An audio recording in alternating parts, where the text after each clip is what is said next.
एक गांव में एक कथा हुआ और वहां का एक बहुत बड़ा व्यक्ति सेठ जी था। वो कभी भी कथा में नहीं जाते थे और गांव वाले बोले कि भैया एक दिन, कम से कम एक दिन कथा सुनने जाओ। कथा सुनने से क्या होता है? तो सबने कहा कि कथा सुनने से पुण्य मिल जाता है, पाप मिट जाता है, हमें पुण्य की प्राप्ति होती है, इसलिए कथा सुनना बहुत जरूरी है। कलयुग में केवल सत्संग से ही भगवान प्राप्त होते हैं, भगवान मिल जाते हैं। खूब उपदेश गांव वालों ने दिया, लेकिन उस व्यक्ति को लगता था कि कथा सुनने से क्या हो जाएगा, 3 घंटा जाना और 3 घंटा बर्बाद करके आना, उसके अलावा कुछ भी नहीं मिलेगा। तो कभी भी कथा सुनने नहीं गया। और एक दिन उसकी पत्नी ने कहा, गांव वालों ने कहा, तो उसने कहा कि ठीक है एक दिन चला जाता हूँ, सुन करके आता हूँ, देखते हैं क्या मिलता है। तो जैसे वो व्यक्ति गया, लोगों ने कहा कि आइए आइए बैठ जाइए। देखो पंडाल में भी कोई विशेष व्यक्ति आता है तो सब स्वागत करते हैं, है ना। तो उसका सबने स्वागत किया, बोले आइए भैया बैठ जाइए, आप तो पहली बार कथा में आए। और सबको अच्छा लगता, जो कभी कथा नहीं सुनता, अगर वो व्यक्ति भी कथा में आए तो सबको बड़ी खुशी होती है।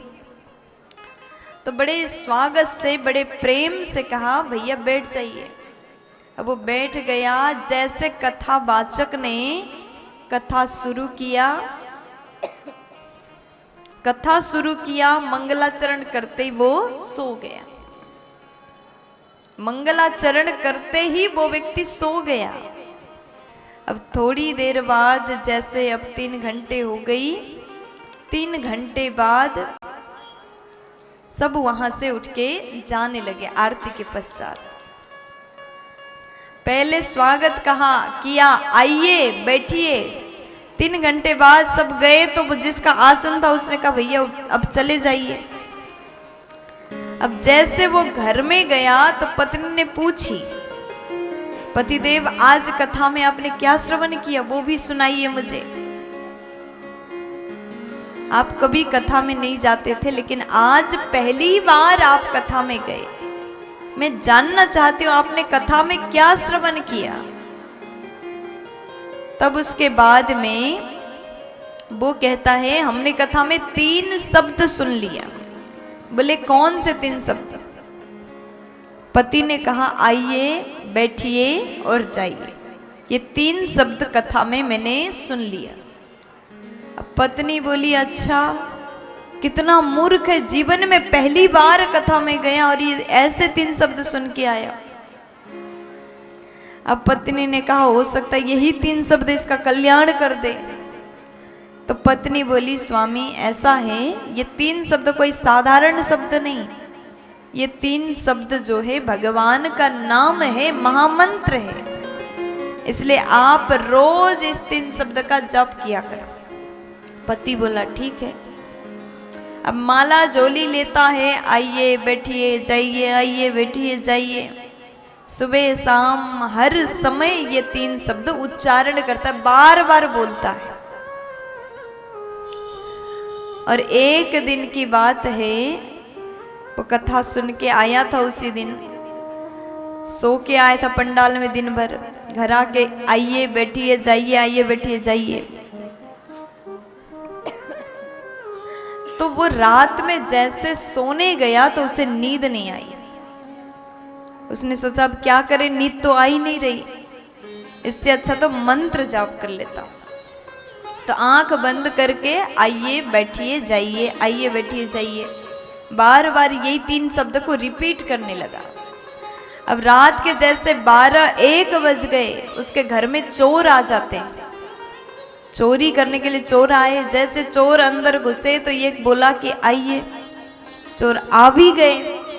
अब थोड़ी देर बाद ये व्यक्ति कहता है बैठिए, चोर बैठ गए।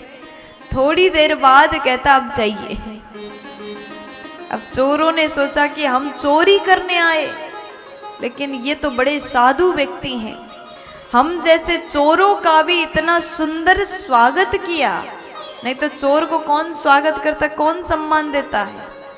अगर चोर मिल गया तो सीधा लाठी उठाएंगे, उसे भगाएंगे, डांटेंगे। लेकिन यहाँ पर इस व्यक्ति ने आइए बैठिए जाइए बड़े प्रेम से बोला। अब चोर का भी मन जो है अच्छा हो गया। कितने बड़े संत व्यक्ति का संगत मिल गया। पैर पकड़ करके कहता है, महाराज आज के बाद हम चोरी नहीं करेंगे।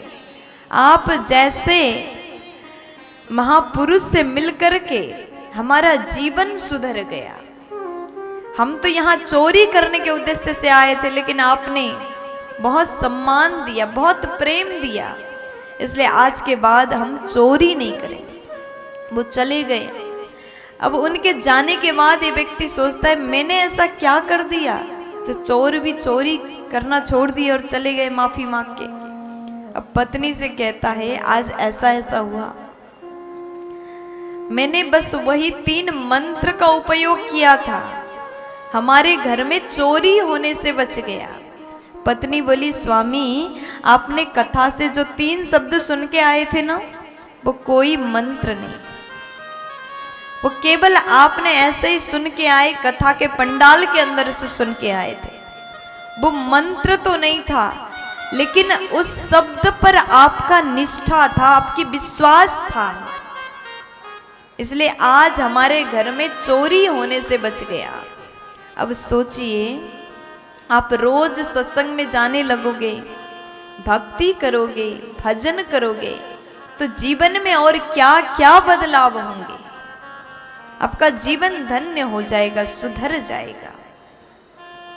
इसलिए कथा को, सत्संग को, हरि की महिमा को कभी साधारण मत सोचिएगा।